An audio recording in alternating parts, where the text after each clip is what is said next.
Sorry for the delay. चलो हम लोग एम्ब्रियोलॉजी शुरू करते हैं, ठीक है।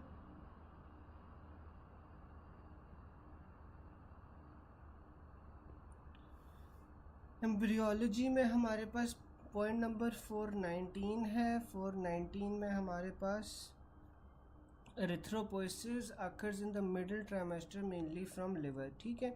तो इसका हमने निमोनिक याद किया था, यंग लिवर सिंथेसाइजेस ब्लड। तो सबसे पहले हमारे पास योग साक आ जाता है। योग साक जौन सा होता है वो 3 to 8 वीक्स तक जौन सा है आपके पास एरिथ्रोपोइसिस करवा रहा होता है। फिर हमारे पास लिवर आ जाता है। लिवर जौन सा है वो हमारे पास 6 वीक से लेकर बर्थ तक जौन से एरिथ्रोपोइसिस करवा रहा होता है। स्प्लीन जौन सी होती है बीच में 10 से 28 वीक्स तक। बोन मैरो 18 वीक्स से लेकर अडल्ट तक।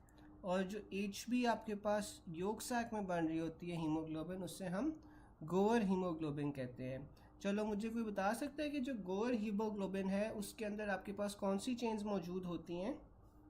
या आप लोगों की रिवीजन के लिए मैं बता रहा हूँ कि गोअर हीमोग्लोबिन के अंदर कौन सी हीमोग्लोबिन मौजूद होती है, कौन सी आपके पास चेन्स होती हैं?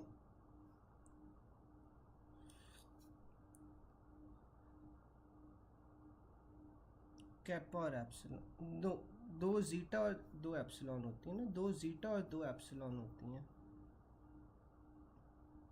अच्छा, फिर आपके पास आ जाता है fetal period starts after which week. तो आपके पास जो फीटल पीरियड होता है वो 8 हफ्तों के बाद होता है। जो एम्ब्रियोनिक पीरियड है जब आपके सारे ऑर्गन्स की डेवलपमेंट हो रही होती है वो 3 to 8 वीक्स में होता है और वो सेंसिटिव होता है टूवर्ड्स टेराटोजेंस।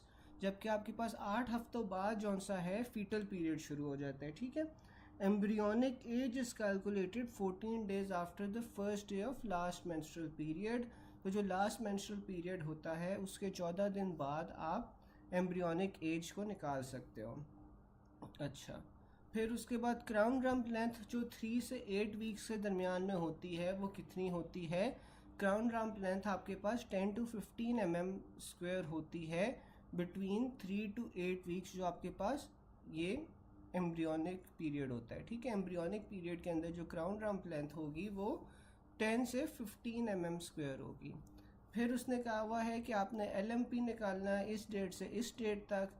तो इसमें से हमने जो डेट्स में से हमने देख लेना कि कितने दिन बन रहे हैं और जितने दिन बन रहे होंगे उसमें से हम लोग 14 को सब्सट्रैक्ट कर देंगे। फिर आपके पास आ जाता है at which stage nuclear disappear. तो आपके पास वो लेट नॉर्मोब्लास्ट स्टेज होती है। अब आपके पास स्टेजेस कौन कौन सी आ जाती हैं? सबसे पहले हमारे पास साइटोब्लास्ट आता है। साइटोब्लास्ट के बाद प्री नॉर्मोब्लास्ट आता है, अर्ली नॉर्मोब्लास्ट आता है, intermediate normoblast, late normoblast, reticulocyte. Crown rump length का आप क्या पूछना चाह रही हैं डॉक्टर लुबना? अच्छा, इसमें हमारे पास जो एरिथ्रोपोइसिस है ना, एरिथ्रोपोइसिस क्या होता है? रेड ब्लड सेल्स की डेवलपमेंट। तो इसमें हमारे पास मुख्तलिफ स्टेजेस आती हैं। अब हम उन स्टेजेस का पढ़ेंगे कि उन स्टेजेस के अंदर हमारे पास क्या क्या हो रहा होता है। तो सबसे पहले हमारे पास प्री नॉर्मोब्लास्ट होती है। जो प्री नॉर्मोब्लास्ट होती है इसमें आपके पास रेड ब्लड सेल्स की सिंथेसिस शुरू हो रही होती है। इसमें न्यूक्लियस और न्यूक्लियोलाई दोनों प्रेजेंट होते हैं। इसमें हीमोग्लोबिन अभी बिगेन्स टू सिंथेसाइज और ये फीचर कॉमन होता है आपके पास प्री नॉर्मोब्लास्ट में भी और अर्ली नॉर्मोब्लास्ट स्टेजेस में भी, दोनों में कॉमन होता है। फिर अर्ली नॉर्मोब्लास्ट में क्या होता है कि आपके पास जो न्यूक्लियोलाई था ना वो डिसअपेयर हो रहा है और हीमोग्लोबिन सिंथेसिस आपके पास कंटिन्यू हो रही है। अगर आपके पास आ जाए कि हीमोग्लोबिन सिंथेसिस किस फेज में हो रही होती है तो उसमें आपने अर्ली नॉर्मोब्लास्ट को प्रेफर करना है ओवर प्री नॉर्मोब्लास्ट। फिर आपके पास इंटरमीडिएट नॉर्मोब्लास्ट आ जाता है। जो इंटरमीडिएट नॉर्मोब्लास्ट है उसके अंदर आपके पास न्यूक्लियस अभी भी प्रेजेंट होता है और हीमोग्लोबिन जौन सी है ना वो रेड ब्लड सेल्स के अंदर अपेयर होना शुरू हो जाती है। लेट नॉर्मोब्लास्ट में क्या होता है कि न्यूक्लियस डिसअपेयर हो रहा होता है और हीमोग्लोबिन की जो कॉन्सेंट्रेशन है वो मैक्सिमम हो जाती है। एरिथ्रोसाइट में क्या होता है? एरिथ्रोसाइट स्टेज में आपके पास जो रेटिकुलम है वो डिसअपेयर हो जाता है। इसी वजह से सेल्स की बायकॉन्केव शेप हो जाती है, ठीक है। फिर आपके पास nucleus disappears in which stage of erythrocyte, तो आपके पास वो लेट नॉर्मोब्लास्ट स्टेज होती है जिसमें न्यूक्लियस डिसअपियर हो जाता है। Haemoglobin synthesis occurs in early normoblast, तो जो हीमोग्लोबिन की सिंथेसिस है वो हमारे पास अर्ली नॉर्मोब्लास्ट में होती है। मैक्सिमम हीमोग्लोबिन कॉन्सेंट्रेशन आपके पास कहाँ पे होगी, रेटिकुलोसाइट के अंदर, ठीक है। फिर maximum haemoglobin production in which stage of erythroblastosis, तो प्रोडक्शन सबसे ज़्यादा कब हो रही होती है आपके पास, लेट नॉर्मोब्लास्ट स्टेज के ऊपर मैक्सिमम प्रोडक्शन हो रही होती है। Haemoglobin begins to appear in which week, तो आपके पास वो इंटरमीडिएट नॉर्मोब्लास्ट के अंदर हीमोग्लोबिन आपका अपेयर होना शुरू होता है। लोएस्ट हीमोग्लोबिन न्यूबॉर्न आपके पास किस एज पे होती है, 3rd मंथ के ऊपर आपके पास जौन सा न्यूबॉर्न है इसमें सबसे कम हीमोग्लोबिन होती है। यहाँ तक किसी को कोई चीज़ समझ ना आई हो?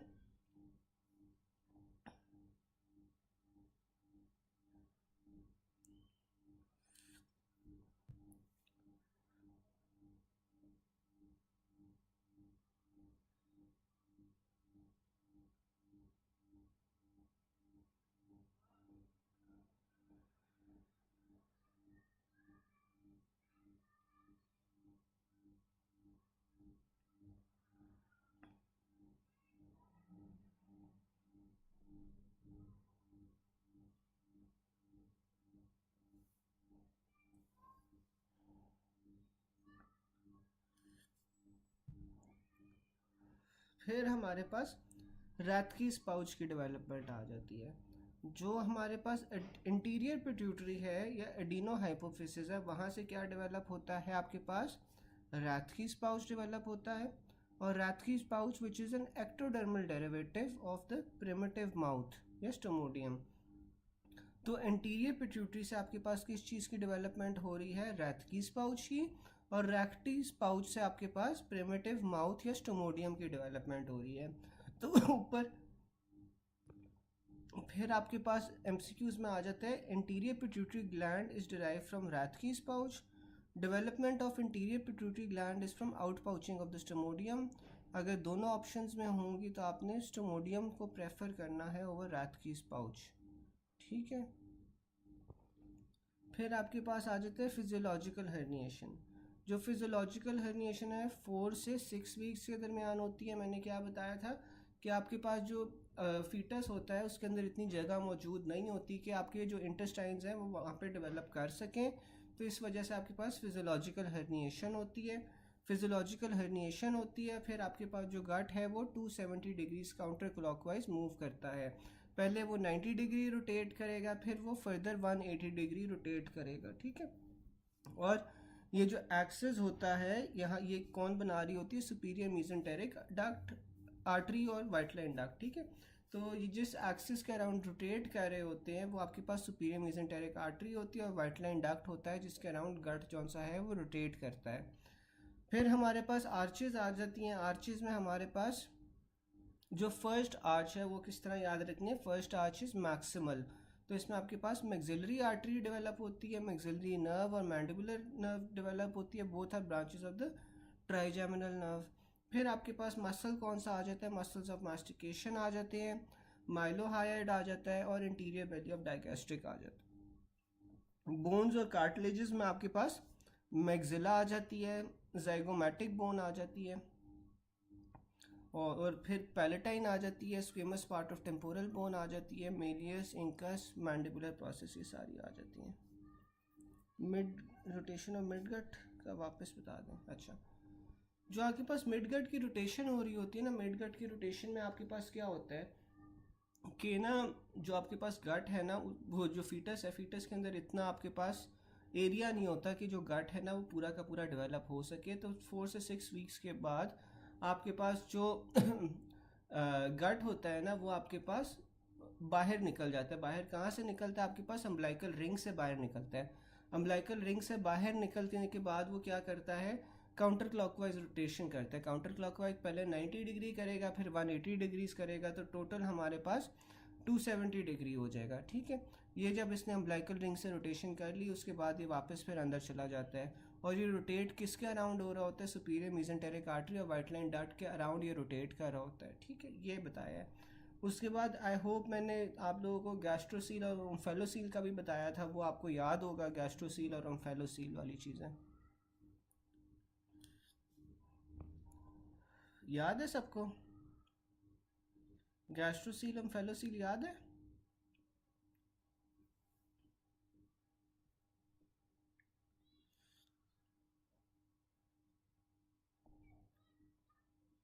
चलें, फिर हमारे पास ना फेरेंजियल आर्चेज आ रही हैं। अब जो फेरेंजियल आर्चेज हैं,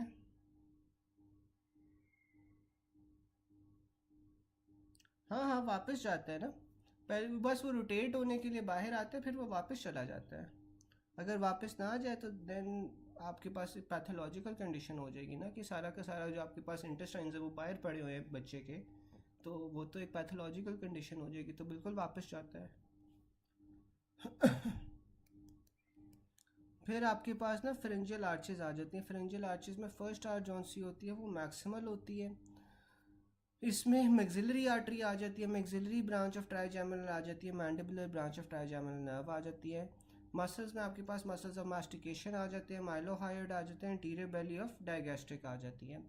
फिर बोन्स में हमारे पास मैक्सिला आ जाती है, जाइगोमेटिक पार्ट मैक्सिला का, फिर पैलेटाइन बोन आ जाएगी, squamous part of temporal bone आ जाएगी, Meckel's, cartilage, malleus, incus, mandibular process, ये सारी की सारी आपके पास फर्स्ट आर्च से डराइव हो रही होती हैं। फिर आपके पास सेकेंड आर्च आ जाती है। सेकेंड आर्च में जो कीवर्ड हमने याद रखना है वो है एस। तो आर्टरी कौन सी है? Stapedial artery. नर्व कौन सी है? Facial nerve.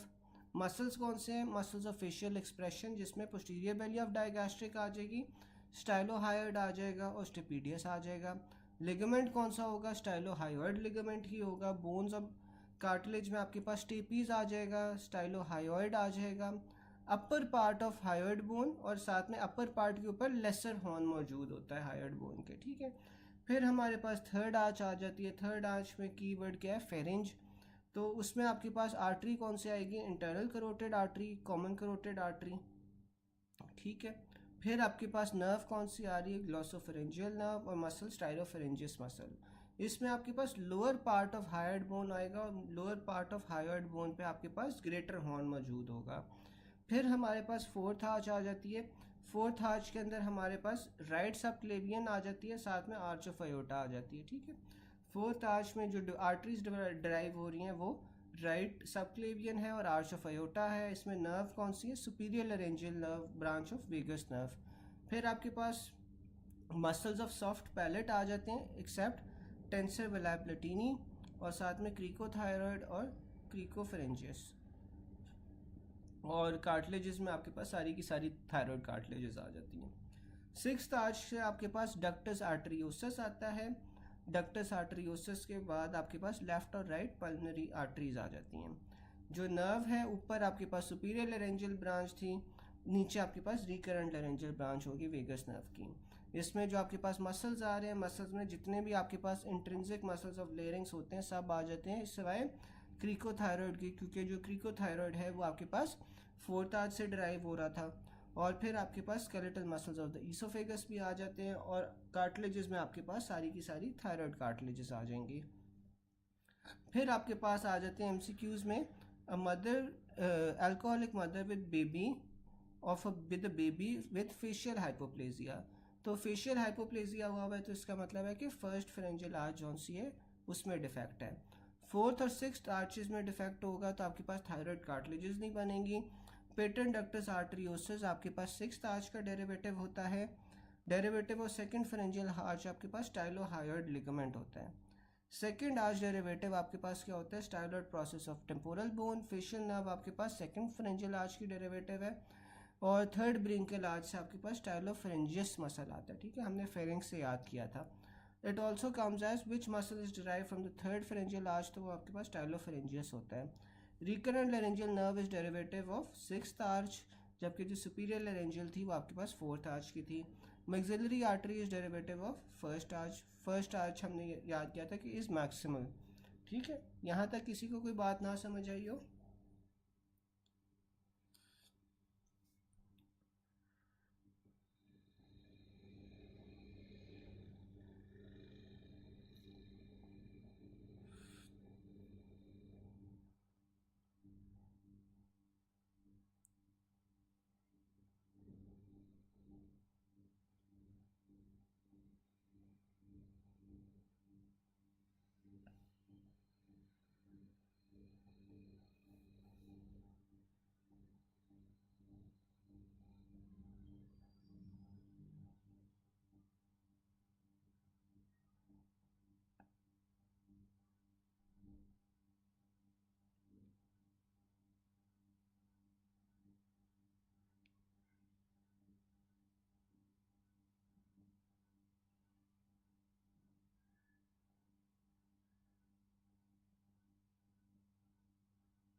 डॉक्टर जोया, आप पूछिए क्रिकोइड कार्टिलेज कहाँ से डिराइव होती है, ये पूछ रहे हो?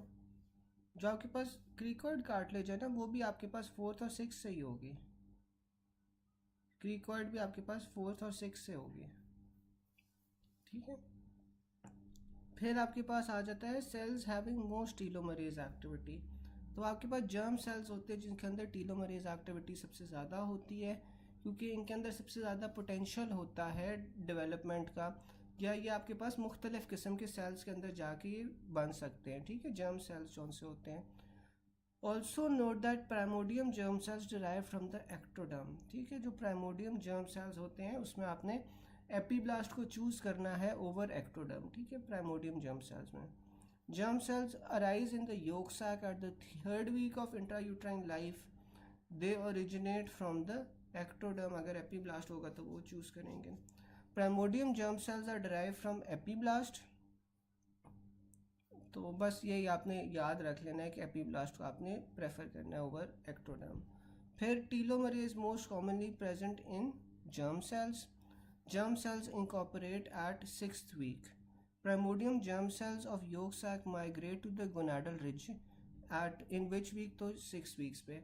अब आपके पास थर्ड वीक पे क्या हो रहा है कि ये yolk sac से बन रहे हैं, ठीक है, और 6 वीक पे जाके ये आपके पास गोनाडल रिजेस के अंदर जाके इनकॉर्पोरेट हो रहे हैं। Primordium germ sales settling gonads from wall of yolk sac, ठीक है। फिर आपके पास एमसीक्यूज में ये आ जाता है कि 2 वीक्स के अंदर आपके पास 2 लेयर्स होती हैं। वो 2 लेयर्स कौन सी होती हैं? एपीब्लास्ट और हाइपोब्लास्ट। उसके बाद आपके पास थर्ड वीक के अंदर 3 लेयर्स बन जाती हैं जिसमें एक्टोडर्म, एंडोडर्म और मीजोडर्म आ जाता है।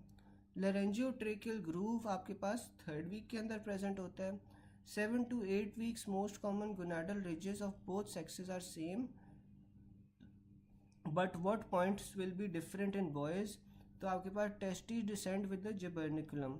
तो जिबर्निकुलम जौन सा होता है वो टेस्टिस को डिसेंड करवाता है from the abdomen to the scrotum, ठीक है। और जिबर्निकुलम जौन सा होता है वो किस चीज़ का रेमिनेंट होता है, या जिबर्निकुलम से क्या चीज़ बन रही होती है, कोई बता सकता है? The undifferentiated germ cells found in basal compartment of seminiferous tubules are called type A spermatogonia. तो जो आपके पास बेसल कंपार्टमेंट होता है ना सेमिनिफरस ट्यूब्यूल्स का, सेमिनिफरस ट्यूब्यूल्स आपके पास फंक्शनल लेयर्स होती हैं, फंक्शनल सेल्स होते हैं टेस्टिस के, और जो उसके बेसल कंपार्टमेंट में आपको क्या मिलता है? टाइप ए स्पर्मेटोगोनिया मिलता है, ठीक है, बिल्कुल। इसमें स्क्रोटल लिगामेंट आ जाता है, ठीक है। फिर आपके पास आता है oocyte with flat epithelium is primordium follicles.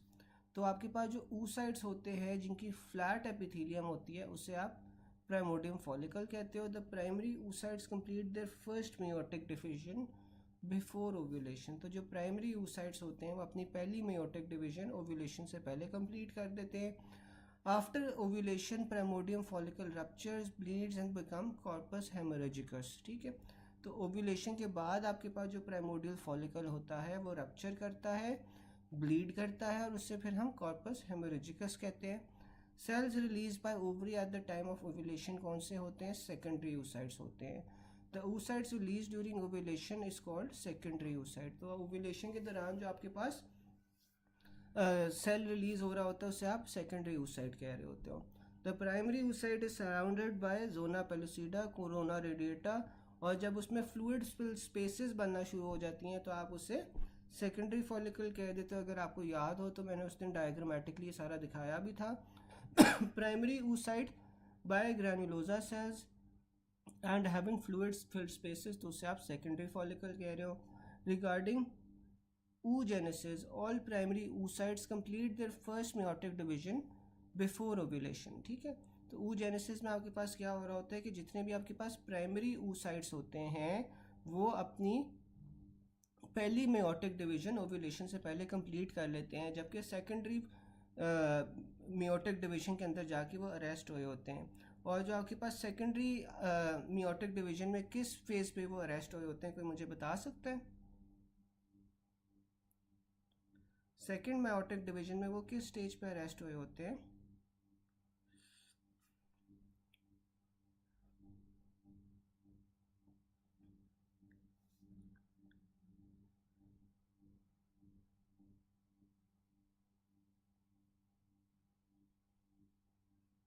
बिल्कुल डिप्लोटीन स्टेज पे।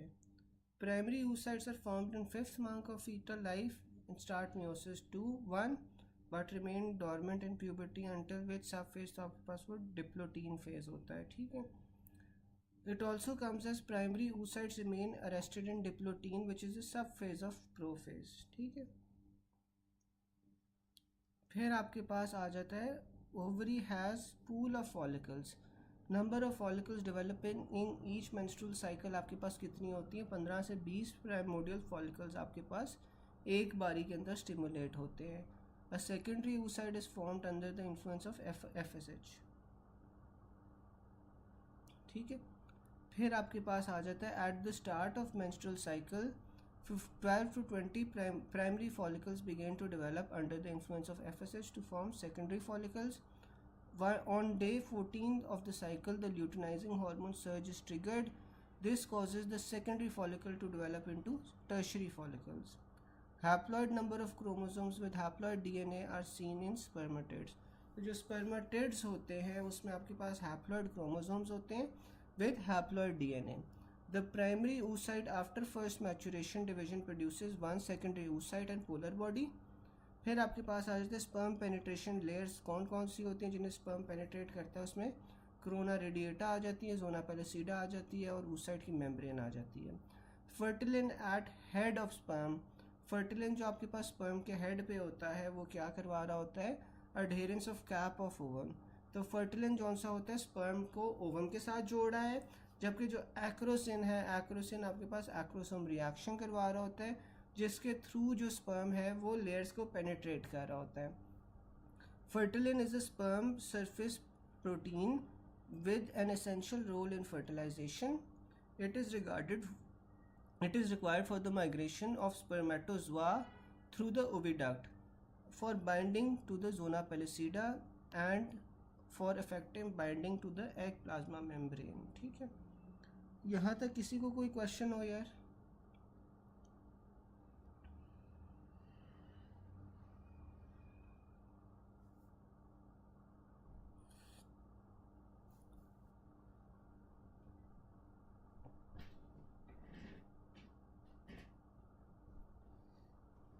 यहाँ तक कोई क्वेश्चन हो किसी को?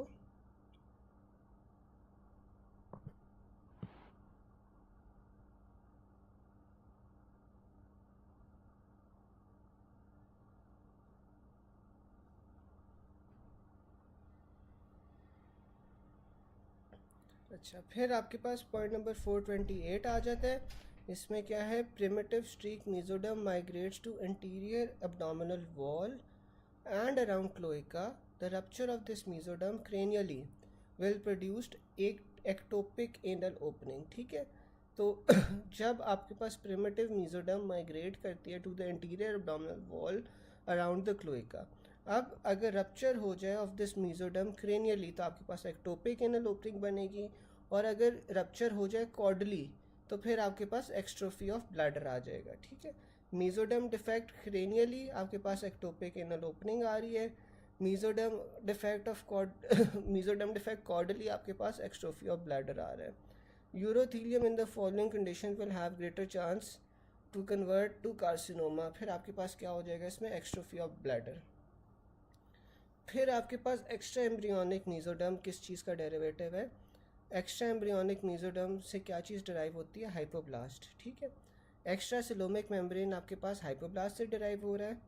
स्पेस बिटवीन स्प्लैंक्निक और सोमैटिक मेसोडर्म, तो स्प्लैंक्निक और सोमैटिक मेसोडर्म के दरमियान में जो स्पेस होती है उसे आप एक्स्ट्रा एम्ब्रियोनिक कहते हो। इंट्रा एम्ब्रियोनिक सिलोम आपके पास लैटरल प्लेट मेसोडर्म से बन रहा होता है, ठीक है। एक्स्ट्रा एम्ब्रियोनिक मेम्ब्रेन आपके पास हाइपोब्लास्ट, एक्स्ट्रा सिलोमिक मेम्ब्रेन आपके पास हाइपोब्लास्ट से बन रही है।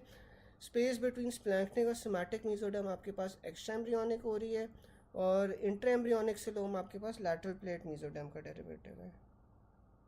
हाँ सॉरी, ये जो एक्सोसिलोमिक मेम्ब्रेन है ना, एक्सोसिलोमिक मेम्ब्रेन हाइपो एपीब्लास्ट से ड्राइव होती है, ये मुझे कंफर्म नहीं है। ये एक्सोसिलोमिक मेम्ब्रेन की बात ही कर रहे हो, ये एपीब्लास्ट से ड्राइव होती है।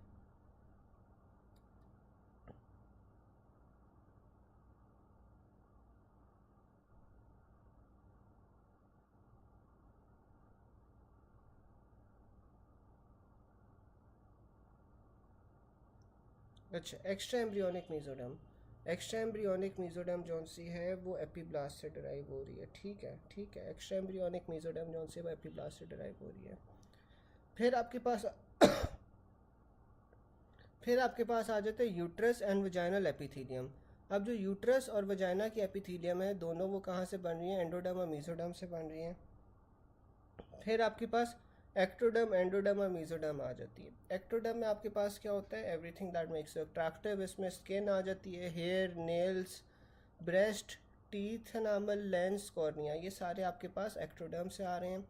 फिर आपके पास इसमें एक्सोक्राइन ग्लैंड्स भी आ जाते हैं। एक्सोक्राइन ग्लैंड्स में आपके पास sweat glands, sebaceous glands, mammary, parotid, lacrimal glands जौन से होते हैं वो एक्सोक्राइन ग्लैंड से जौन से वो एक्टोडर्म से बन रहे होते हैं।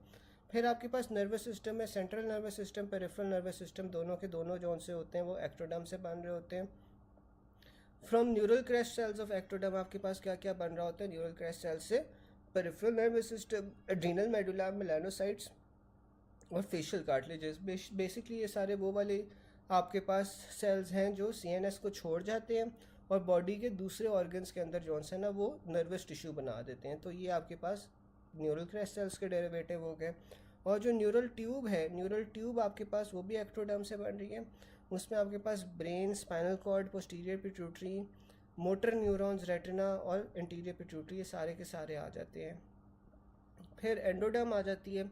एंडोडर्म में आपके पास lining of tube of nose, mouth, air to anus, urethra, vagina, ये सारी जो लाइनिंग होती है ना अंदर वाली वो आपके पास एंडोडर्म से बनती है। इसमें आपके पास इंटरनल ऑर्गन्स में pharynx, thyroid, parathyroid, trachea, lungs, stomach, intestines, colon, liver, pancreas, bladder, ये सारी की सारी चीज़ें आपके पास एंडोडर्म से बन रही हैं। बेसिकली जितने भी आपके ऑर्गन्स हैं ना उनकी इंटरनल लेयर्स आपके पास एंडोडर्म से बनती है, सिवाय रीनल के, सीवीएस के और स्प्लीन के। जितने भी बाकी सारी चीज़ें हैं उनकी लाइनिंग्स एंडोडर्म ही बना रहा होता है। फिर आपके पास मीजोडर्म आ जाती है। मीजोडर्म का निमोनिक है गोनाड्स। जी से आपके पास जेनिटो यूरिनरी और रीनल आ जाता है। जो आपके पास जेनिटो यूरिनरी और रीनल है ये आपके पास इंटरमीडिएट मीजोडर्म से बन रहा था। फिर आपके पास अदर्स में muscle, bone, connective tissue, serous lining of body cavities, CVS और पैरेन्काइमा, ये सारा कुछ मीजोडर्म से बन रहा होता है। Notochord which later develops into the nucleus pulposus, ये आपके पास मीजोडर्म से बन रहा होता है। एड्रीनल कॉर्टेक्स आपका मीजोडर्म से बन रहा होता है। ड्यूरा मैटर भी मीजोडर्म से बन रही होती है। स्प्लीन भी मीजोडर्म से बन रही होती है। तो ये सारी की सारी चीज़ें आपके पास मीजोडर्म से बन रही होती हैं। थायराइड फॉलिकल्स आपके पास कहाँ से डिराइव होते हैं? थायराइड फॉलिकल्स आपके पास एंडोडर्म से डिराइव होते हैं।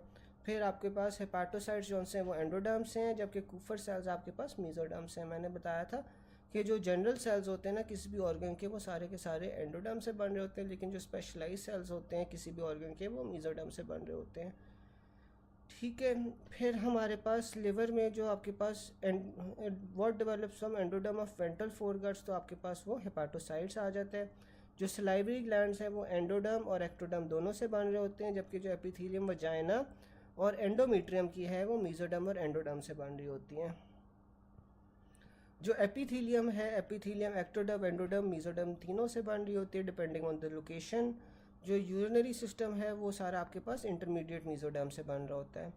जो स्केलेटल मसल्स हैं वो भी हाली मीजोडर्म से बन रहे होते हैं। एयर पिना भी आपका मीजोडर्म से बन रहा होता है। फिर न्यूरल क्रेस्ट सेल का क्या डेरिवेटिव है? Dorsal root ganglia. Dorsal root ganglia आपके पास स्पाइनल नर्व्स के अंदर होता है ना, तो ये आपके पास न्यूरल क्रेस्ट सेल से बन रहा होता है। पेरोटिड फेशिया का क्या डेरिवेटिव होता है? Stylomandibular ligament. जो स्टाइलॉइड प्रोसेस को मैंडिबल के साथ जोड़ा होता है वो पेरोटिड फेशिया का डेरिवेटिव होता है, उसकी थिकनिंग होती है। विच of the following structures in the mouth is derive from ectoderm, तो आपके पास वो एपिथेलियम ऑफ पेरोटिड ग्लैंड आ जाता है। वर्टिब्रा जौन से हैं वो स्क्लेरोटोम से बन रहे होते हैं। जो एड्रीनल मेडुला है वो न्यूरल क्रेस्ट सेल से बन रही होती है, जबकि जो कॉर्टेक्स है वो मीजोडर्म से बन रहा होता है। Bicornuate uterus is associated with which pathology? In kidney. ठीक है। Posterior lobe of pituitary gland develops from diencephalon. Epithelium of trigone of urinary bladder mesoderm से बन रहा होता है। Transitional epithelium of urinary bladder आपके पास एंडोडर्म से बन रही है। तो आपके पास जो ओवरऑल यूरिनरी ब्लैडर की एपिथेलियम है वो मीजोडर्म और एंडोडर्म दोनों से बन रही होती है। यहाँ तक किसी को कोई क्वेश्चन हो, कोई चीज़ ना समझ आई हो?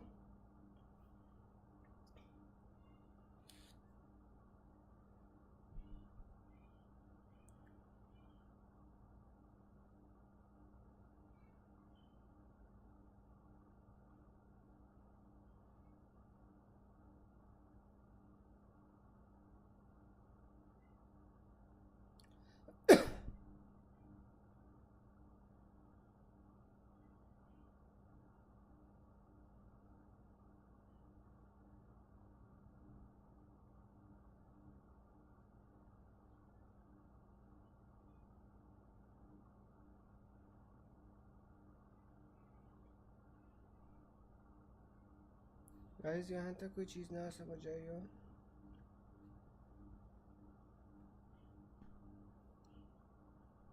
अब जो आपके पास हेपाटोसाइट्स है ना, हेपाटोसाइट्स आपके पास किससे ड्राइव हो रहे थे? एंडोडर्म से।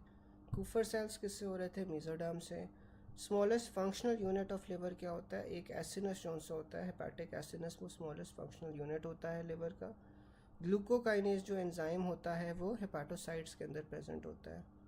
ठीक है, फिर हमारे पास जो डॉर्सल मीजोगैस्ट्रियम होता है वहाँ से गैस्ट्रोस्प्लीनिक लिगामेंट बन रहा होता है, जबकि जो वेंट्रल डॉर्सल मीजोगैस्ट्रियम आपके पास स्टमक के साथ रिलेटेड था, और जो स्टमक के साथ लिगामेंट्स होते हैं सारे उसके साथ रिलेटेड था, जबकि जो आपके पास वेंट्रल मीजोगैस्ट्रियम था वो हेपाटिक के साथ रिलेटेड था, लिवर के साथ था। ठीक है, तो आपके पास वेंट्रल मीजोगैस्ट्रियम से फैल्सीफॉर्म लिगामेंट बन रहा होता है।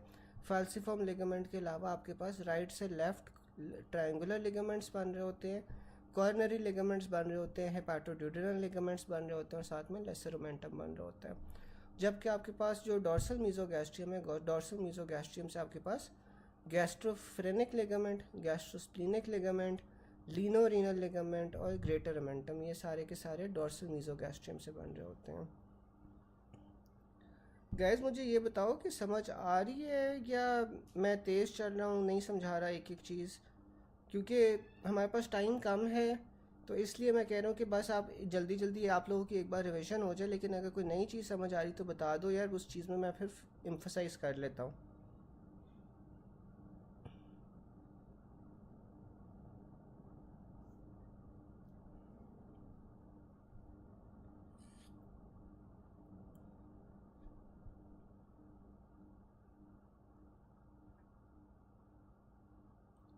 चले, फिर आपके पास ना ये जेनिटल ट्रैक की एम्ब्रियोलॉजी आ जाती है। इसमें इसमें आपके पास जो है ना पैरामीजोनेफ्रिक डक्ट आ जाती है, मीजोनेफ्रिक डक्ट आ जाती है, मीजोनेफ्रिक ट्यूबरकल आ जाता है, फेलस आ जाता है, यूरेथ्रल फोल्ड्स आ जाते हैं, जेनिटल स्वेलिंग्स आ जाती हैं। अब जो हमारे पास पैरामीजोनेफ्रिक डक्ट है या मलेरियन डक्ट है ना, यहाँ से आपके पास क्या चीज़ें ड्राइव होती हैं?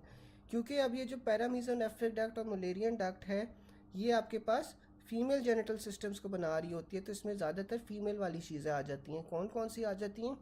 यूट्राइन ट्यूब्स आ जाएंगी, यूट्रस आ जाएगा, यूट्रस के बाद क्या आता है? सर्विक्स, तो सर्विक्स आ जाएगा, हाइड्रेटेड ऑफ मोरगंगी आ जाएगा, और टेस्टिस के अंदर हाल ही आपके पास ये अपेंडिक्स टेस्टिस आ जाएंगे। अब जो आपके पास मीजोनेफ्रिक डक्ट होती है, मुलेरियन डक्ट, वुल्फियन डक्ट होती है, उसके अंदर आपके पास क्या आ जाता है? अपेंडिक्स वेस्कुलोसा और डक्ट ऑफ गार्डनर। लेकिन जिसमें जो आपके पास मेल्स होते हैं, क्योंकि मेल्स में प्रिडोमिनेंट होती है, तो इसमें आपके पास पे एपिडिडमस आ जाएगा, डक्टस डेफरेंस आ जाएगा, सेमिनल वेसिकल्स आ जाएगा, इजैकुलेटरी डक्ट्स आ जाएगा, और अपेंडिक्स एपिडिडमस आ जाएगा। फिर आपके पास मीजोनेफ्रिक ट्यूब्यूल्स आ जाते हैं। जो मीजोनेफ्रिक ट्यूब्यूल्स है ना, इससे आपके पास एपोफोरॉन और पैरापूफ्रॉन डिराइव होते हैं फीमेल्स के अंदर, जबकि टेस्टिस के अंदर आपके पास इफ्रेन डक्ट्यूल्स और पैराडिडमस डिराइव हो रहे हैं। फिर आपके पास फेलस में क्या आ रहा है? फेलस में आपके पास मेल्स में ग्लांस पीनस आता है और फीमेल्स में उसका ऑपोजिट क्लिटोरस आ जाता है। यूरेथ्रल फोल्ड्स में आपके पास लेबिया माइनोरा है, जबकि जेनिटल स्वेलिंग्स के अंदर आपके पास स्क्रोटम और लेबिया मेजोरा आती है। इसमें वो फिर से यही बता रहा है कि जो जेनिटल रिजेस है, जेनिटल रिजेस में आपके पास फीमेल में ओवरी, मेल्स में टेस्टिस। जेनिटल स्वेलिंग में आपके पास लेबिया मेजोरा, मेल्स में आपके पास स्क्रोटम। फोल्ड्स में आपके पास फीमेल्स में लेबिया माइनोरा और मेल्स के अंदर ventral aspect of penis. Genital tubercle में आपके पास फीमेल्स में क्लिटोरस और मेल्स में glans penis. Mullerian duct develops into uterus और वजाइना। आप देखो जो ऊपर आपके पास मुलेरियन डक्ट थी, उसमें यूट्रस आ रहा था, सर्विक्स आ रहा था, वजाइना ऊपर नहीं था, लेकिन ये ना अपर 1/3 थोड़ा सा वजाइना का जौन सा ना, ये भी मुलेरियन डक्ट से भी बन रहा होता है। ठीक है, तो आपके पास यही है कि अपर 1/3 of vagina is derived from paramesonephric duct, and 18-year-old girl with bicornuate uterus, what is the most likely, due to most likely abnormality किसकी है? paramesonephric duct की। It also comes as 18-year-old girl having normal secondary sexual characteristics and having bicornuate nucleus is most probably due to paramesonephric duct. अब इसमें जो पैरामीजोनेफ्रिक duct के derivatives होते हैं वो कौन कौन से होते हैं? यूट्राइन ट्यूब्स होती हैं, यूट्रस होता है, सर्विक्स भी आ जाता है, लोअर पार्ट ऑफ वजाइना भी आ जाता है। लोअर पार्ट ऑफ वजाइना तो नहीं होगा, ये इसमें ना अपर पार्ट ऑफ वजाइना होगा, अपर 1/3 ऑफ वजाइना होगा, लोअर पार्ट नहीं होगा। फिर आपके पास counterpart of mesonephric duct in males, तो आपके पास मेल्स में मीजोनेफ्रिक डक्ट क्या बना रहा होता है? सेमिनल वेसिकल्स, डक्टस डेफ्रॉन्स और एजैकुलेटरी डक्ट, ठीक है। फिर आपके पास counterpart of Mullerian duct क्या आ जाता है? वो सेमिनल कॉलिकुलस आ जाता है। Counterpart of rete testis आपके पास रेटे ओवरीज आ जाएगी। Embryonic counterpart of urorectal septum आपके पास क्या होता है? वो पीनियल बॉडी होती है। Female part of labia majora आपके पास स्क्रोटम होगा। विच of the following is functional remnant of mesonephric duct in males? तो मीजोनेफ्रिक डक्ट मेल्स में आपके पास सेमिनल वेसिकल्स बना रहे होते हैं। Mother brings her 5-year-old daughter to the physician complaining that the child is well trained from toilet, still seems to regularly wet herself. The physician orders a IV pyelogram which shows complete duplication of ureter on the right side. तो ureter का क्या काम होता है? Ureter आपके पास kidney से bladder के अंदर यूरिन लेके जा रहा होता है, इसकी डुप्लीकेशन हो गई है। एक यूरेटर जौन सा है वो ब्लैडर में खोल रहा है, लेकिन दूसरा जौन सा है वो वजाइना के अंदर खोल रहा है। This congenital anomaly is caused by early division of the ureteric bud. तो अगर यूरेटेरिक बड की अर्ली डिवीजन हो जाए तो उसमें आपके पास फिर 2 यूरेटर्स आ जाते हैं एक ही साइड पे। During the development of genital ducts the remnant of Mullerian duct in females males आपके पास क्या होता है? अपेंडिक्स टेस्टिस हो जाता है। मैं बताता हूँ counter part of Mullerian duct. अब यहाँ पे ना आप देखो कि जो मुलेरियन डक्ट होती है उसमें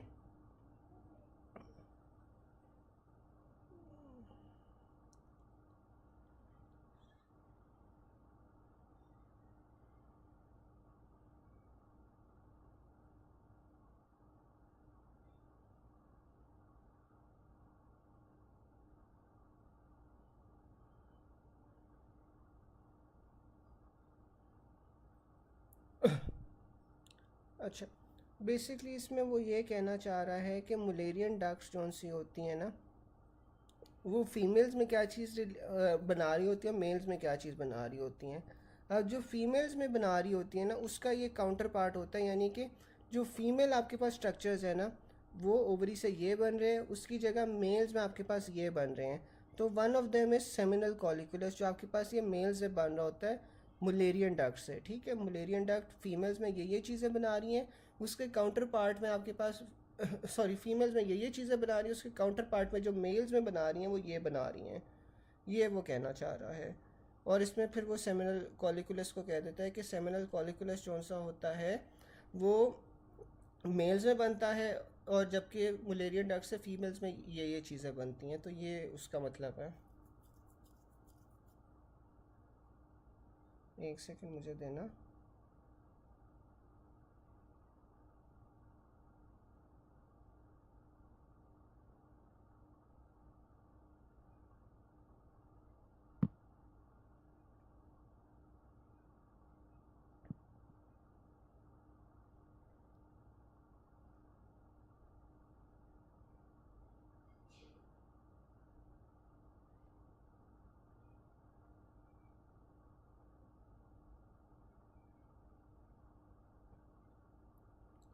अच्छा, जो सेमिनल कॉलिकुलस होता है ना, वो बेसिकली आपके पास जो प्रोस्टेट होता है, प्रोस्टेट के अंदर एक छोटा सा डिप्रेशन होता है जिससे आप सेमिनल कॉलिकुलस कहते हो, ठीक है। और वो जो सेमिनल कॉलिकुलस होता है ना, वो आपके पास बन किस तरह रहा होता है?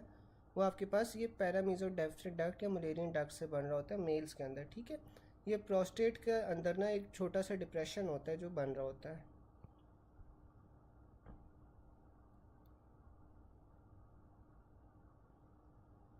अच्छा, और किसी ने इस वाले पॉइंट्स में से कुछ पूछना हो?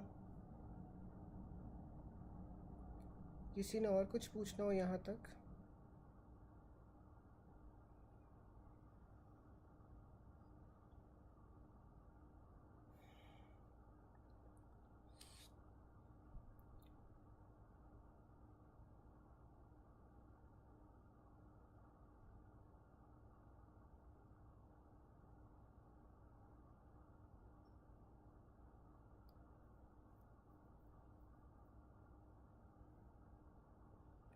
counterpart of Reti testes.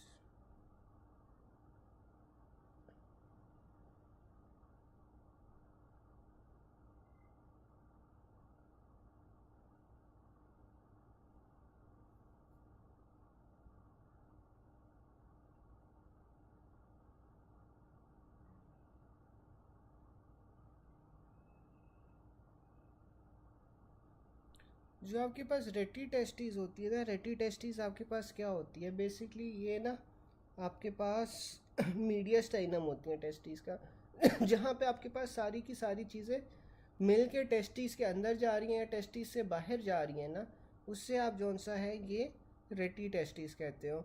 तो फीमेल्स में जौन सी है ना, ये रेटी ओवरीज होगी जहाँ से आपके पास चीज़ें अंदर या बाहर जा रही होंगी। मेल्स के अंदर वो रेटी टेस्टीज होगी। तो वो यही बताता है कि रेटी टेस्टिस का फीमेल में काउंटर पार्ट क्या होता है, रेटी ओवरीज होता है। या ये क्या होता है, जहाँ से आपके पास टेस्टिस या ओवरीज के अंदर आपके पास जौन सा है चीज़ें अंदर या बाहर जा रही होती हैं। मैं एक सेकेंड,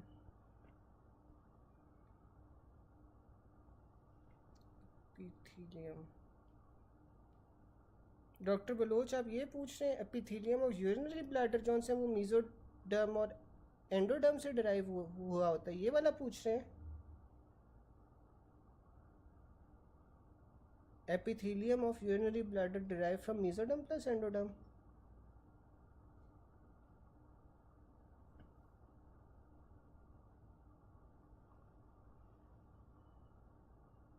यही पूछ रहे हैं?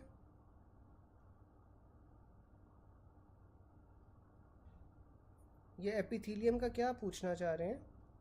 कोई स्पेसिफिक चीज़ है जो पूछना चाह रहे हैं एपिथीलियम की?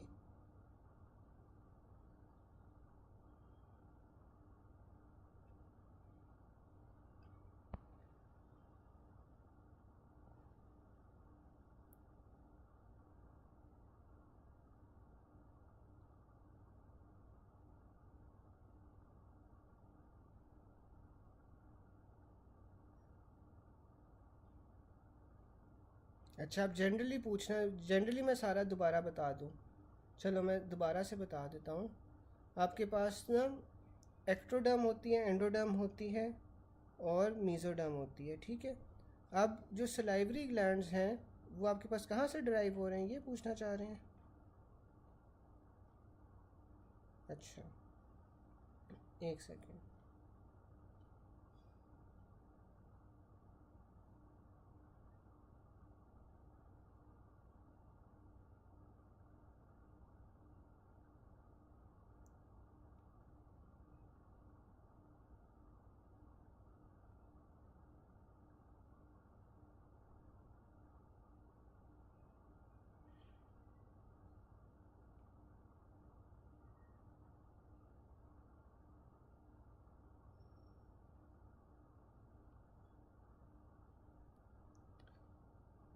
यह जो आपके पास सलाइवरी ग्लैंड्स है ना, ये सही कह रहा है कि दोनों जौन सा है ना एंडोडर्म और मीजोडर्म से डराइव हो रहे होते हैं। क्योंकि सलाइवरी ग्लैंड्स में देखो आपके पास दो कंपोनेंट्स होते हैं। जो सिक्रीटरी सेल्स होते हैं ना वो एंडोडर्म से बनते हैं, जबकि आपके पास जो सपोर्टिक स्ट्रक्चर है ना सारा, और जो ब्लड वेसल्स वगैरह होती हैं वो आपके पास मीजोडर्म से बन रहा होता है। तो सलाइवरी ग्लैंड्स के दो कंपोनेंट्स होते हैं। जो सिक्रीटरी पार्ट होता है, सिक्रीटरी पार्ट आपका एंडोडर्म से बन रहा होता है, जबकि जो कनेक्टिव टिश्यू वगैरह है वो आपके पास मीजोडर्म से बन रहा होता है। यही आप पूछना चाह रहे थे?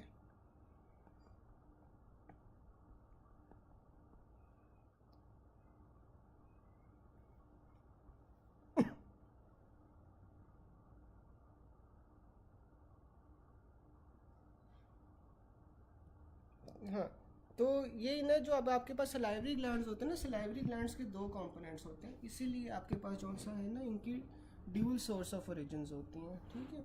जबकि अगर आप फिर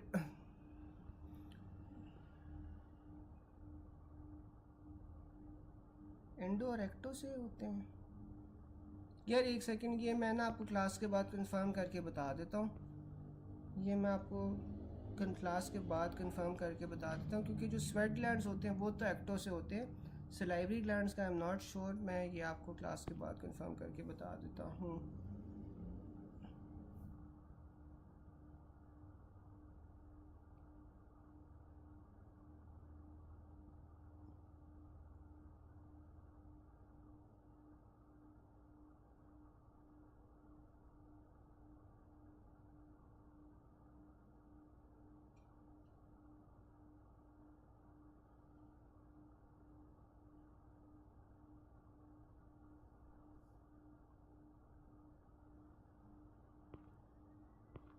अच्छा चलो, फिर आपके पास ना आ रहा है corpus luteum maintains the ongoing pregnancy during first trimester. First trimester के अंदर आपके पास क्या होता है कि जो कॉर्पस ल्यूटियम होता है that is stimulated by HCG in response for the production of oestradiol, progesterone and inhibin A. ठीक है, तो आपके पास जो कॉर्पस ल्यूटियम होता है is responsible for the production of oestradiol, progesterone, inhibin A in the first trimester. Corpus luteum and hormones secreted by it support the ongoing pregnancy initially for 9 weeks। ठीक है, तो इनिशियली जो सा होता है ना आपके पास जो कॉर्पस ल्यूटियम होता है और जो हार्मोन्स वो रिलीज़ कर रहा है वो फर्स्ट 9 वीक्स के अंदर अंदर प्रेगनेंसी को सपोर्ट कर रहे होते हैं। फिर आपके पास सेकेंड और थर्ड ट्राइमेस्टर के अंदर क्या होता है कि सेकेंड और थर्ड ट्राइमेस्टर में आपके पास प्रोजेस्टेरोन प्रोड्यूस हो रहा होता है प्लेसेंटा से। Oestrogens are produced by the interplay of foetal adrenergic gland and the placenta. तो जो सेकेंड और थर्ड ट्राइमेस्टर होता है उसमें आपके पास जो प्रोजेस्टेरोन प्रोड्यूस हो रहा होता है बाय द प्लेसेंटा वो प्रेगनेंसी को मेंटेन कर रहा होता है। विच of the following prevent involution of corpus luteum, तो आपके पास वो HCG होता है जो इन्वोल्यूशन को जो सा है ना वो प्रिवेंट कर रहा होता है। Corpus luteum supporting pregnancy up to 1 to 8 weeks. Corpus luteum produces which hormone, वो आपके पास प्रोजेस्टेरोन होता है जो प्रेगनेंसी को मेंटेन कर रहा होता है। बीटा HCG आपके पास कॉर्पस ल्यूटियम को प्रिजर्व कर रहा होता है बाद में। Corpus luteum normally secretes which are the following, तो कॉर्पस ल्यूटियम आपके पास ईस्ट्रोजन, प्रोजेस्टेरोन और इनहिबिन प्रोड्यूस कर रहा होता है। लास्ट 7 मंथ आपके पास pregnancy is maintained by the placenta. It also comes as source of oestrogen, progesterone in the last trimester आपके पास क्या होती है प्लेसेंटा होती है। In the late pregnancy estrogen and progesterone are produced by the placenta. Tertiary villus contains fetal vessels, जो tertiary villus होती है उसमें फीटल वेसल्स होती है। मैंने आपको प्राइमरी और सेकेंडरी विलस का भी पिछली बार बताया था, होपफुली आप लोगों को याद होगा। Obliteration of uterine cavity occurs due to fusion of decidua parietalis और capsularis. In mid trimester RBCs are produced from the liver. Which of the following is a function of beta HCG, तो beta HCG क्या कर रही होती है आपके पास corpus luteum की प्रेजर्वेशन करवा रही होती है। Most important function of HCG क्या होता है कि वो इन्वोल्यूशन ऑफ कॉर्पस ल्यूटियम को प्रिवेंट कर रहे होते हैं। मॉलिक्यूलर वेट कितना होता है बीटा HCG का, वो आपके पास 35 से 40 होता है। To confirm pregnancy which of the following checked in urine, तो आपने बीटा HCG को चेक करना है यूरिन में। Young females with 6 weeks pregnancy passing vesicles, तो इसमें आपके पास बीटा HCG जौन सा है ग्रेटर देन 1000 होगा। मोलर प्रेगनेंसी का सिनेरियो है। फिर आपके पास foetal component of pregnancy placenta is form by the chorion frondosum. जो कोरियन फ्रंडोसम होता है वो आपके पास दो चीज़ें बना रहा होता है, साइटोट्रोफोब्लास्ट और सिंसिटियोट्रोफोब्लास्ट। इनर सेल लेयर होती है जो आपके पास साइटोट्रोफोब्लास्ट है, साइटोट्रोफोब्लास्ट मेक सेल्स, जबकि जो आउटर लेयर होती है वो आपके पास सिंसिटियोट्रोफोब्लास्ट होती है। आउटर लेयर के अंदर आपके पास क्रॉनिक वेलाए होते हैं। Syncytiotrophoblast synthesises and secretes hormone, example HCG। ठीक है, इसमें जो आपके पास फिर मैटरनल कंपोनेंट आ जाता है, मैटरनल कंपोनेंट में आपके पास डेसिडुआ बिजालिस आ जाता है जो कि मैटरनल एंडोमेट्रियम से डिराइव हुआ होता है। ठीक है, फिर आपके पास foetal component of placenta is form by the chorion frondosum. HCG produced in late pregnancy by syncytiotrophoblast और foetal endothelium. Placenta acts as a barrier for preventing mixing of maternal और foetal blood. Placenta in normal state does which of the following, तो वो maternal foetal blood को mixing को prevent करती है। आपके पास उसके बाद during last semester separation mother और फीटस किस तरह हो रही होती है, फीटल एंडोथेलियम और सिंसिटियोट्रोफोब्लास्ट से। Regarding human placenta separate from the uterine wall due to rupture of uterine muscles. फिर आपके पास 438 पॉइंट आ रहा है, pregnant lady presented with lower abdominal pain on ultrasound. Placenta attaches the myometrium, लेकिन उसे पेनिट्रेट नहीं करता, तो आपके पास प्लेसेंटा अक्रीटा होगा। प्लेसेंटा पीविया में आपके पास क्या हो रहा होता है जिसमें placenta attaches to lower part of uterus और ये इंटरनल ऑस को कवर कर रहा होता है। It is classical cause of third trimester bleeding. Ectopic pregnancy in classical cause by bleeding in first trimester. फिर आपके पास प्लेसेंटा अक्रीटा, इंक्रीटा और परक्रीटा आ जाते हैं। अक्रीटा में क्या होता है, अक्रीटा में आपके पास placenta gets implanted in the myometrium, लेकिन ये सुपरफिशियल होता है। इंक्रीटा में क्या होता है कि डीप इम्प्लांटेशन हो रही होती है। परक्रीटा में क्या हो रहा होता है कि through out the uterine wall वो प्लांट हो रहा होता है। Placenta attach but not invade myometrium, तो ये आपके पास अक्रीटा आ जाता है। ग्लूकोज ट्रांसपोर्टेड थ्रू प्लेसेंटा आपके पास फैसिलिटेटेड डिफ्यूजन से ट्रांसपोर्ट हो रहा होता है। About human placenta get separated when there is rupture of uterine muscles, ठीक है। फिर आपके पास साइनस वेनोसस आ जाता है। जो साइनस वेनोसस होता है वो कॉर्नरी साइनस में बदल रहा है। एलेंटोइस जो सा होता है वो यूरेंकस में बदलता है और वो आपके पास फिर मीडियन अम्बलाइकल लिगामेंट बना देता है। अगर आपके पास यूरेंकस जो सा होता है इस part of the allantoid duct between the bladder and the umbilicus, तो ये आपके पास जो सा है ब्लैडर और अम्बलाइकस को आपस में कनेक्ट कर रहा होता है। डक्टस आर्टरियोसिस में क्या आ जाता है, डक्टस आर्टरियोसिस का रेमिनेंट आपके पास लिगामेंटम आर्टरियोसिस होता है। डक्टस वेनोसिस का रेमिनेंट आपके पास लिगामेंटम वेनोसस होता है। Left horn of sinus venosus आपके पास क्या बना रहा होता है, कॉर्नरी साइनस बना रहा होता है। फोरामेन ओवेल आपके पास फोसा ओवेलिस बना रहा होता है। नोटोकॉर्ड आपके पास न्यूक्लियस पल्पोसस बना रहा होता है। अम्बलाइकल आर्टरी से आपके पास मीडियल अम्बलाइकल लिगामेंट बनता है और अम्बलाइकल वेन से आपके पास लिगामेंटम टीरीज बनता है और लिगामेंटम टीरीज जो सा होता है वो फैल्सिफॉर्म लिगामेंट की कंटिन्यूएशन होती है। यहाँ तक किसी को कोई चीज़ ना समझ आई हो, कोई चीज़ पूछनी हो तो आप लोग बताओ।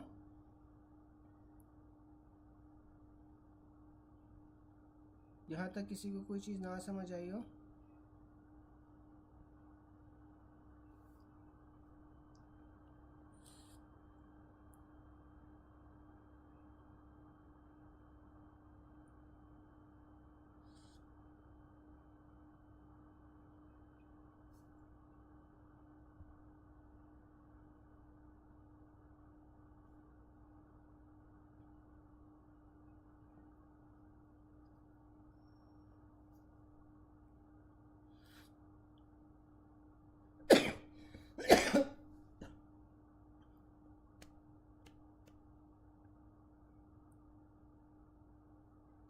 किसी को कोई चीज़ ना समझ आई हो?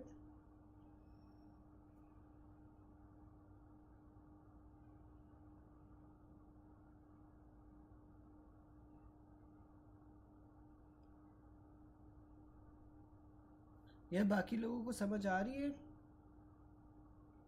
तो फिर आगे चले।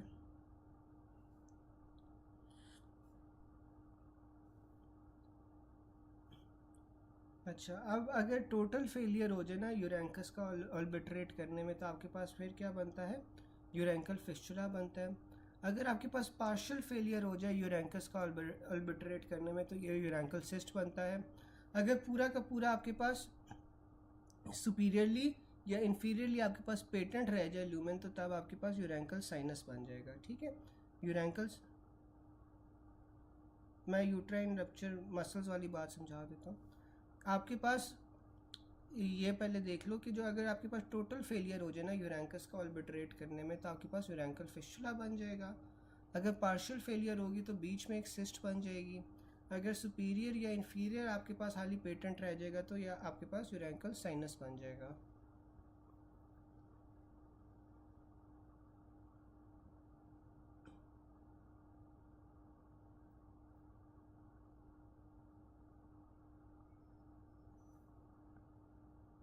अब देखो, जो आपके पास प्लेसेंटा होता है, प्लेसेंटा का क्या काम होता है, प्लेसेंटा ने आपके न्यूट्रिएंट्स वगैरह पहुंचाने होते हैं फीटस पे, और फीटस से आपके पास न्यूट्रिएंट्स, वो जो वेस्ट प्रोडक्ट्स है वो मदर के ऊपर लेके, मदर के पास लेके जाने होते हैं, ठीक है। तो जब आपके पास बर्थ हो जाती है, बर्थ के बाद आपके पास जो यूट्राइन वॉल होती है उससे प्लेसेंटा सेपरेट कर जाता है। और वो सेपरेट कैसे करता है कि आपके पास यूट्राइन मसल्स का रप्चर जब होगा, यूट्राइन मसल्स के साथ जब वो चिपका हुआ है, जब उसका रप्चर हो जाएगा, तो तब आपके पास जो प्लेसेंटा है वो यूट्राइन वॉल से सेपरेट हो जाएगा, ठीक है। पहले वो यूट्राइन वॉल के साथ लगा होता है ना, वो जब आपके पास रप्चर कर जाएगा तो फिर आपके पास वो सेपरेट हो जाएगा फ्रॉम द यूट्राइन वॉल।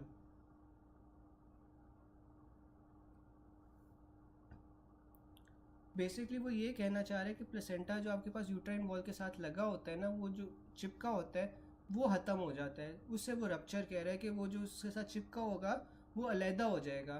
तो इस तरह वो अलहदा हो जाता है रप्चर से।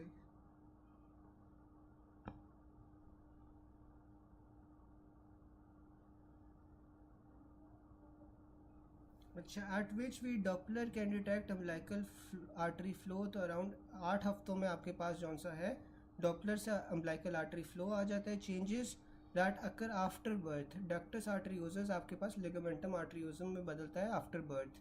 Free margin of falciform ligament में आपके पास लिगामेंटम टीरीज आ जाता है। लेफ्ट अम्बिलिकल वेन का आपके पास रेमिनेंट जॉन से अम्बिलिकस टीरीज है।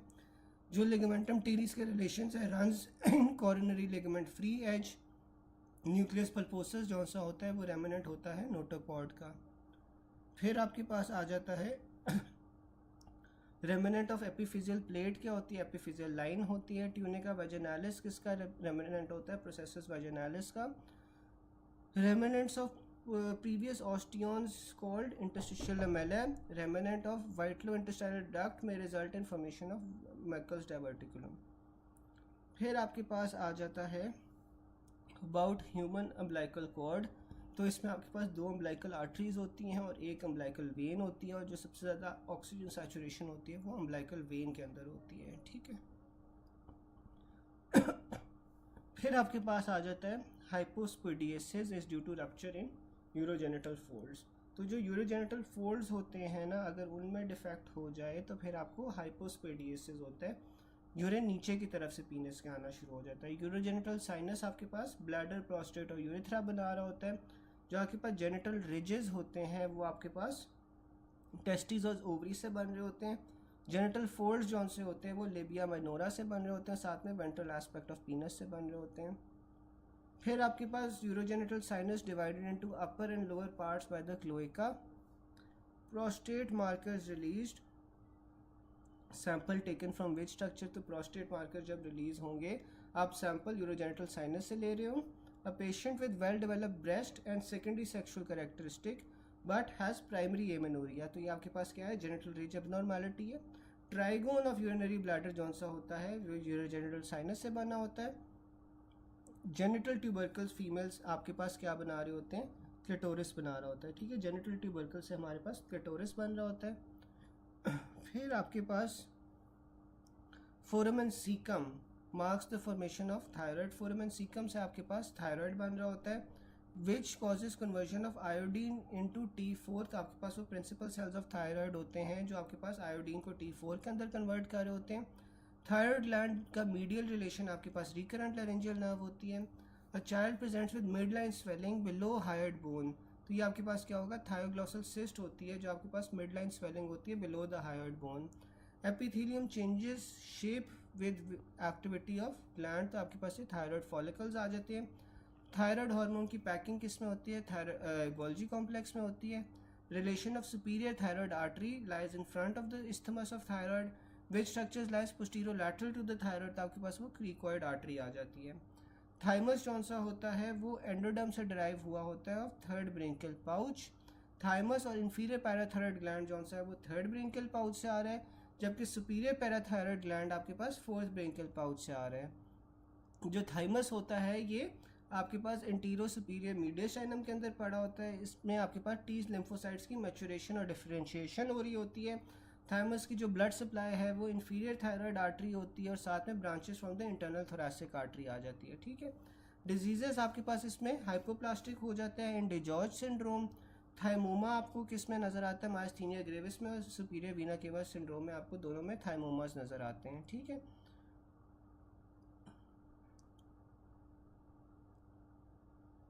आगे MCQs वही हैं, इसमें अगर कोई मसला हुआ तो आप लोग देख लो या पूछ लो। Lymphoid mass with supporting structure. तो lymphoid mass with supporting structure आपके पास स्प्लीन होता है। अगर कोई सपोर्टिंग स्ट्रक्चर नहीं होगा तो वो आपके पास थाइमस होगा। फिर आपके पास child with history of bed wetting through toilet read investigations done at one side duplication of ureter was found. तो ये आपके पास क्या होता है, early division of ureteric bud में होते हैं। Ureteric bud is formed as a part of the mesonephric duct. फिर आपके पास आ जाता है when ureteric bud fails to reach the metanephric cap. तो आपके पास क्या होता है, यूरेटर बन जाता है लेकिन किडनी नहीं बनती। Collecting system of kidneys derive from ureteric bud. Urothelium in following condition will have greatest chances to convert into carcinoma. तो ये आपके पास एक्स्ट्रोफी ऑफ ब्लैडर में आ जाएगा। Child born mobile mass at the lumbar region later died and autopsy shows cystic swelling of lumbar region. तो ये आपके पास यूरेटरिक बड जौन सा है वो मेटानेफ्रिक डक्ट को नहीं मिल पाया। persistence of intraembryonic allantois will form urethral fistula, a newborn baby with extravasation of urine and malformed pubis. तो ये आपके पास एक्स्ट्रोफी हो जाएगी ब्लैडर की. थायरोग्लॉसल सिस्ट है, ये थायरोग्लॉसल डक्ट ऊपर वाला पूछ रहे हैं ना.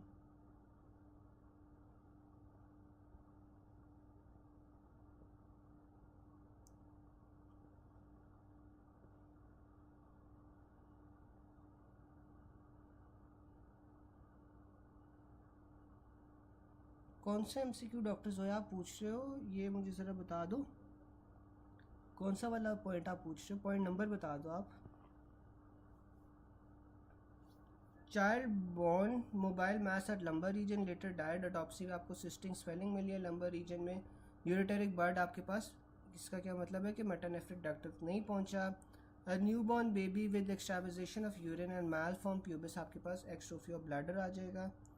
फिर new born baby defect at umbilical region with defect in 3 layers of abdominal wall and intestines, तो आपके पास ये गैस्ट्रोकनीसिस आ जाता है. In which congenital condition there is increase chances of urethral carcinoma, तो आपके पास ब्लैडर एक्स्ट्रोफी होती है. डॉक्टर जोया आप कौन सा पॉइंट पूछ रहे हो, मुझे बता दो.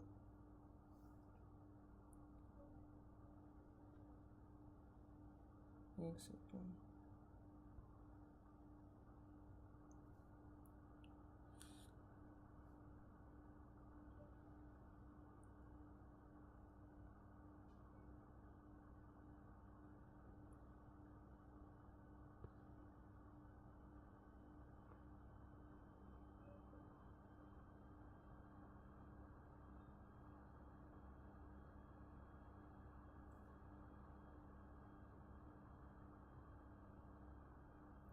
नहीं, ये इस पर थायरोग्लॉसल सिस्ट ही होगा ना, थायरोग्लॉसल डक्ट तो नहीं होगी, क्योंकि देखो उसने मिड लाइन स्वेलिंग बताई हुई है. तो जो स्वेलिंग आपको बाहर पे नज़र आएगी वो तो सिस्ट ही नज़र आएगी ना, आपको डक्ट तो नहीं बाहर नज़र आएगी. स्वेलिंग में डक्ट तो नहीं हो सकता, थायरोग्लॉसल सिस्ट ही होगी ना.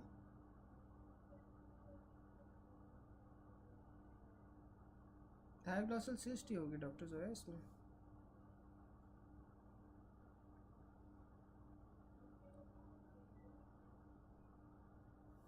अच्छा, फिर आपके पास आ रहा है at which week Doppler can detect umbilical artery flow on ultrasound, तो आपके पास वो 7th वीक होती है, कई जगह 8th वीक भी लिखी हुई है.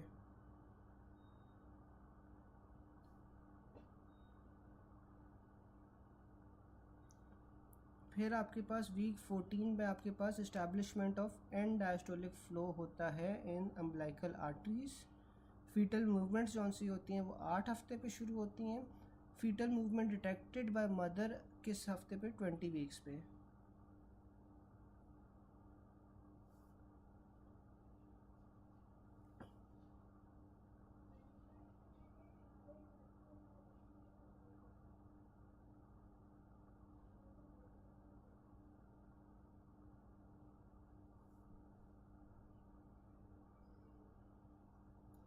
जी बिल्कुल, जो आपके पास कॉर्टेक्स और पैराकॉर्टेक्स होते हैं ना उसमें फ़र्क होता है. जो कॉर्टेक्स होता है ना वो आपके पास आउटर रीजन होता है लिम्फ नोड का, जिसमें आपके पास फॉलिकल्स आ जाते हैं. ठीक है, प्राइमरीली आपके पास इसमें बी सेल के फॉलिकल्स आते हैं. जबकि जो डीप पैराकॉर्टेक्स है ना ये डीपर होता है with in the lymph nodes, और इसमें आपके पास ज़्यादातर टी सेल्स आ जाते हैं. ठीक है, तो ये दोनों में फ़र्क होता है. कॉर्टेक्स जो सा होता है वो बाहर होता है, डीप पैराकॉर्टेक्स अंदर होता है. कॉर्टेक्स के अंदर आपके पास बी सेल्स के फॉलिकल्स आ रहे हैं, जबकि पैराकॉर्टेक्स के अंदर आपके पास टी सेल्स के आ रहे हैं. ठीक है, डॉक्टर बुशरा समझ आ गए.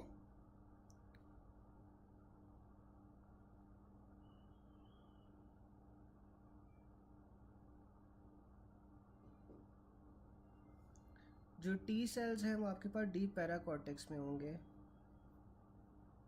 थायोग्लॉसल सिस्ट होगी डॉक्टर जोया, उसमें थायोग्लॉसल सिस्ट ही होगी.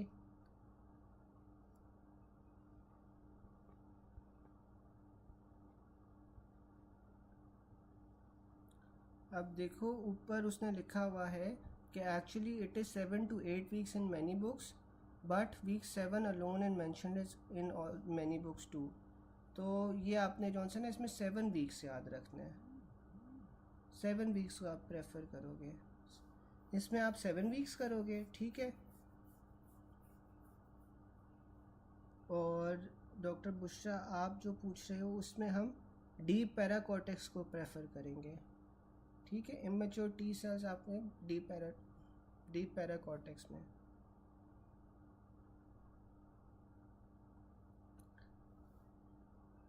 नहीं नहीं, इन एनी केस आप डीप पैराकॉर्टेक्स को प्रेफर करोगे ओवर कॉर्टेक्स। चाइल्ड होगा या जो मर्जी होगा उसमें आपने डीप पैराकॉर्टेक्स को प्रेफर करना है। समझ आ गई डॉक्टर बुशरा?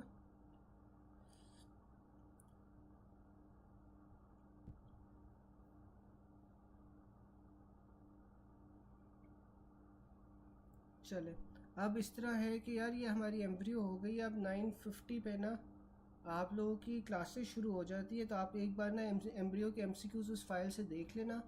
इतने ज़्यादा नहीं है, अगर आपको कोई चीज़ नहीं समझ आती तो एम्ब्रियो के एमसीक्यूज आप पूछ लीजिएगा, ठीक है। ग्रुप के ऊपर मैं रिप्लाई कर दूंगा। आज चूँकि बाकी क्लासेस भी शुरू होनी है माइनर्स वाली, तो आप लोग आज जौन सा है ना, आप लोग एम्ब्रियो के एमसीक्यूज खुद करने पड़ेंगे फिर, ठीक है। अल्लाह हाफिज़।